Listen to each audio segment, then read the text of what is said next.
தேவனை நோக்கி என் ஆத்மா அமர்ந்திருக்கிறது, அவரால் என் ரட்சிப்பு. அவரே என் கண்மலையும் என் ரட்சிப்பும் என் உயர்ந்த அடைக்கலமானவர். நான் அதிகமாய் வசிக்கப்படுவதில்லை. நீங்கள் எதுவரைக்கும் ஒரு மனுஷனுக்கு தீங்கு செய்ய நினைப்பீர்கள்? நீங்கள் அனைவரும் சங்கரிக்கப்படுவீர்கள். சாய்ந்த பதிலுக்கும் இடிந்த சுவருக்கும் ஒப்பாவீர்கள். அவனுடைய மேன்மையில் இருந்து அவனை தள்ளி அவர்கள் ஆலோசனை பண்ணி தங்கள் உள்ளத்திலே சபிக்கிறார்கள். என் ஆத்துமாவே தேவனே நோக்கி அமர்ந்திரு, நான் நம்புகிறது அவராலே வருகிறார். அவரே என் கண்மலையும் என் ரட்சிப்பும் என் உயர்ந்த அடைக்கலமானவர். நான் அசைக்கப்படுவதில்லை. என் ரட்சிப்பும் என் மகிமையும் தேவனத்தில் இருக்கிறது. வெள்ளனாரின் கண்மலையும் என் அடைக்கலமும் தேவனுக்குள் இருக்கிறது.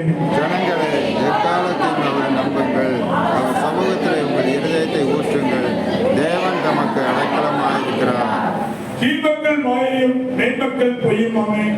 தராசிலே வைக்கப்பட்டால் அவர்கள் எல்லோரும் மாயையிலும் லேசானவர்கள். கொடுமையில் நம்பாதிருங்கள், கொள்ளையில் பெருமை பாராட்டாதிருங்கள், ஐஸ்வர்யம் விரும்பினாலே இருதயத்தினாலே வைக்காதீர்கள். தேவன் ஒன்று விளம்பினால் 2 தரம் கேட்டிருக்கிறேன், வல்லமை தேவனுடையது என்பதே.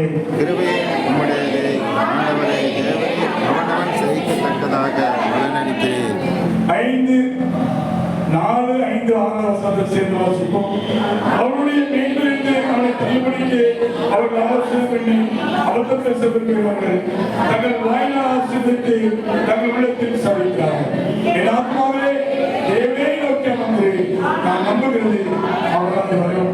அவரே என் கண்மலையும் என் ரட்சிப்பும் என் உயர்ந்த அடைக்கலமானவர். நான் அசைக்கப்படுவதில்லை.